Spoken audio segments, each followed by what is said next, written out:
À l'entrée des défilés Dior, l'ambiance est d'habitude plus glamour. Galliano, il voulait rigoler. C'est de l'humour de mec bourré. Il est pas antisémite. Il a juste des problèmes d'alcool, Galliano, tu comprends? Il a des problèmes d'alcool. Des humoristes ont organisé un canular pour faire de la provoque sur le scandale qui vient d'éclabousser John Galliano, le créateur de la grande maison de couture. Alors qu'à côté, un fan excentrique lui rend hommage avec un écriteau, Le roi est mort. Je suis là pour défendre ce qu'il a inspiré aux gens comme moi.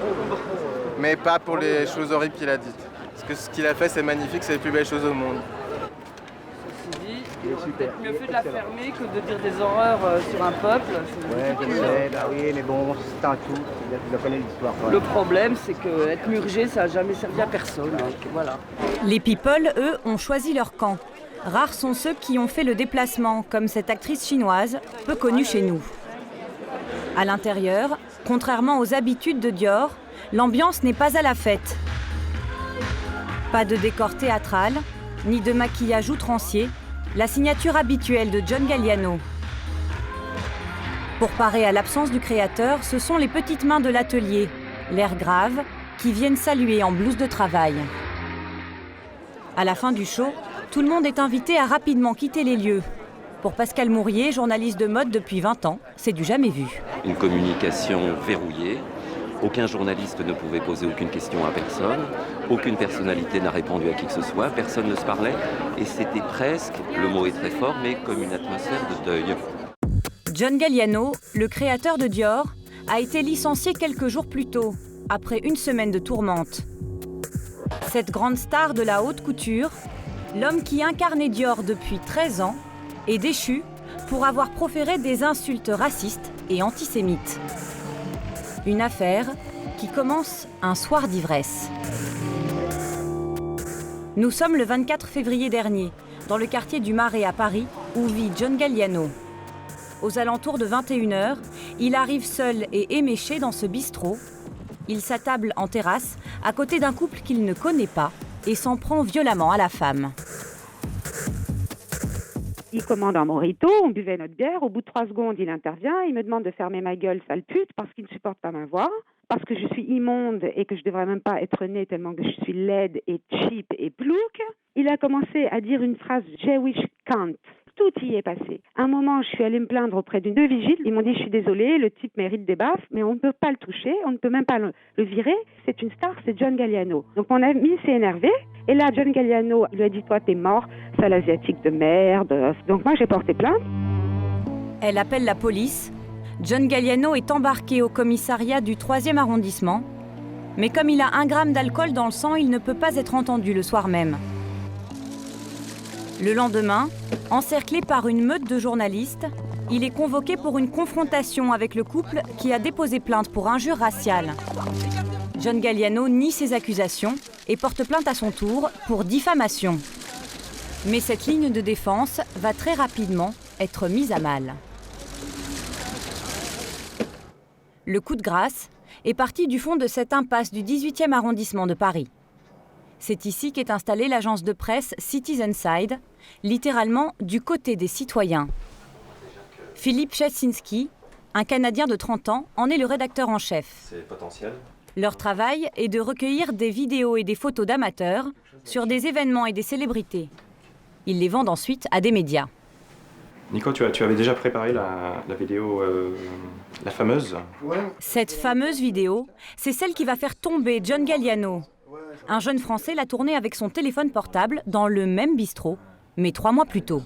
Il nous a contactés en disant voilà un bout de temps que j'ai pris cette vidéo, j'ai tourné cette vidéo de Galliano dans un café. Et en effet, peut-être ça vous intéresse, parce qu'il est question justement de commentaires semblables auxquels on l'accuse d'avoir fait. Comme lui, il le niait. Il niait avoir fait des commentaires antisémites. Forcément, c'était intéressant. Le document est accablant. Une nouvelle fois, le couturier abreuve d'injures un groupe attablé à côté de lui. I you blonde? Are you blonde with No, blue but I eyes? love Hitler. See? People like you would be dead Yeah. today. Your mothers, your forefathers would be fucking gassed and Oh, fucking your dead. Oh my God. Do you have a problem? With you, you're ugly. With all people.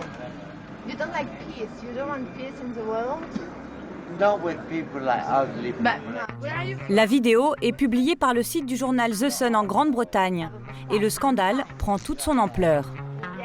À la soirée des Oscars, une des grandes égéries de la marque, l'actrice Nathalie Portman, ne porte pas une robe de John Galliano comme elle le devrait et publie ce communiqué rageur. Je suis profondément choquée par la vidéo. Je suis fière d'être juive et, à la lumière de cette vidéo, je ne veux être associée en aucune façon à M. Galliano. Le lundi 28 février, la sentence tombe. Dior licencie immédiatement le créateur après 13 ans de collaboration. De son côté, John Galliano reconnaît un problème de comportement, mais n'explique pas ses propos. Je ne peux m'en prendre qu'à moi-même et dois faire face à mes erreurs. L'antisémitisme et le racisme n'ont pas de place dans notre société. Je présente mes excuses sans réserve si ma conduite a pu choquer. Tout le monde a été pris de court par ses propos scandaleux. Le monde de la mode, mais aussi les gens de son quartier du Marais à Paris, où il vivait jusque-là. Ici, le couturier star avait l'image d'un homme simple et tranquille. Il venait souvent dans ce restaurant japonais, où il passait toujours la même commande. Sashimi saumon, ouais. Des fois, quelquefois, salade poulet. Et du saké, il adore le saké. Voilà, toujours saké. Il adore les sakés, toujours. Malgré sa célébrité, John Galliano était accessible. Il était assis ici un soir, je lui dis vous pouvez me faire un petit autographe, il me dit où? Sur le mur. Et il pousse son assistant et il me fait un autographe. Je lui dis merci et pour lui c'était tout à fait normal et voilà. Et selon eux, ses propos racistes ne lui ressemblent pas. C'est un petit peu étonnant, ouais, parce que bon, même nous ici, on est très métissés, on a des juifs qui travaillent ici, comme des maghrébins, donc bon, il n'y a jamais eu de problème à ce niveau-là, donc bon, c'est vrai que c'est un petit peu étonnant de sa part, on va dire. Et alors vous allez l'effacer ou pas? Non, je pense pas, mais c'est bon. Il l'a fait en 2010, on est blanchi. Alors comment expliquer cette descente aux enfers du prodige de la couture? John Galliano est né en 1960 dans l'enclave britannique de Gibraltar en Espagne. Son père est un plombier anglais, sa mère une Espagnole fan de mode. Il arrive à Londres à l'âge de 6 ans, dans cette banlieue ouvrière. Il était vraiment réellement décalé. Il est arrivé dans un quartier assez working class de Londres. Et lui, il arrive catholique, venant de Gibraltar, un petit enfant d'immigrés, dans cette brumeuse Angleterre, dans ce système scolaire qui est quand même un peu dur. Et comme plein d'enfants créatifs, il s'enfuit dans ses rêves. C'est un rêveur et un créatif. Jeune homme, il intègre la mecque des écoles de stylisme, la St. Martin's School à Londres.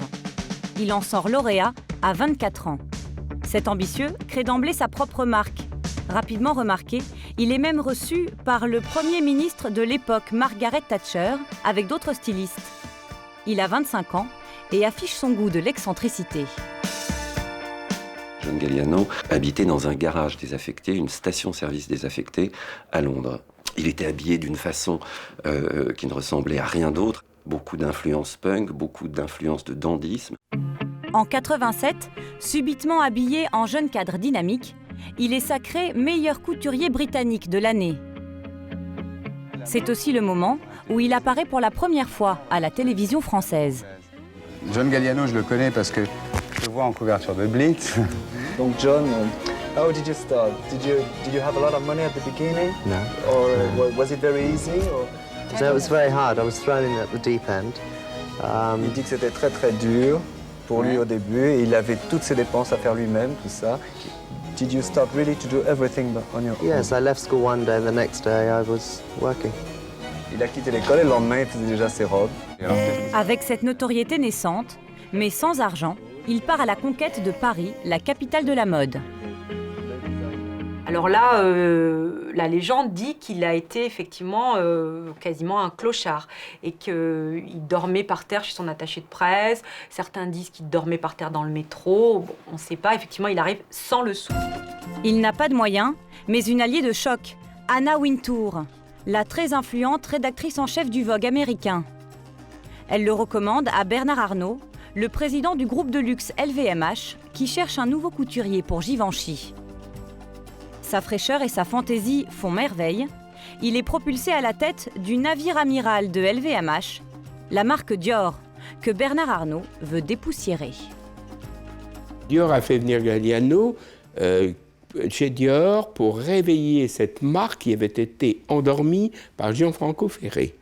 Et je crois même que la volonté de Galliano a été de choquer profondément. C'est pour ça qu'il montrait des robes qui, je ne l'apprendrai à personne, sont difficilement portables, pour ne pas dire importables. Mais ce sont des vrais shows. C'est cela aussi qui a créé du buzz, comme on dit. Il devient la coqueluche des médias et des people. Comme ici, l'actrice américaine Sarah Jessica Parker. C'était extraordinaire, étonnant, magique. Devant un tel triomphe, le grand patron Bernard Arnault se frotte les mains. Je suis content, d'autant plus content que son succès est inégalé, que depuis qu'il est arrivé dans la maison, je pense que l'esprit de la maison a beaucoup évolué et qu'en plus, le chiffre d'affaires, qui est quand même quelque chose qui m'intéresse un peu, a été multiplié par 5. À son apogée, John Galliano déploie toutes les facettes de sa sensibilité. L'homme aujourd'hui accusé de racisme montre son goût pour le métissage culturel avec cette collection d'inspiration ethnique. Et lui qu'on suspecte d'antisémitisme, défile même en 2004 en rabbin orthodoxe. Il s'attaque aussi au canon traditionnel de la beauté en faisant monter sur le podium des géants, des nains, des personnes âgées et des rondes. Il a su vraiment bien nous embellir tous et avec beaucoup de cœur, beaucoup de magie. C'est la première fois qu'on représente vraiment, j'ai envie de dire, des gens ordinaires, entre guillemets, et on les met en extraordinaire. C'est merveilleux, on a tous rêvé de ça. J'ai juste voulu montrer que tout le monde pouvait être beau. Travailler avec ces gens différents, c'était une expérience formidable. C'est aussi une réflexion que je porte sur la société d'aujourd'hui. Mais cette belle mécanique va être enrayée par un événement personnel tragique. En 2007, son bras droit et meilleur ami Steven Robinson décède d'une crise cardiaque à 38 ans. Un coup terrible pour cet écorché vif. Vous savez, tous les créateurs qui sont des artistes sont des gens extrêmement sensibles. Ils ont besoin d'avoir autour d'eux un noyau protecteur. John avait besoin d'être entouré, aimé et compris. La perte d'un être cher avec lequel on a travaillé pendant des années est quelque chose qui vous brise. Selon son entourage, John Galliano s'enfonce alors dans une dépression. Il se serait mis à consommer de manière excessive de l'alcool, de la drogue et des médicaments. Un cercle vicieux, alors que la pression est énorme dans ce métier.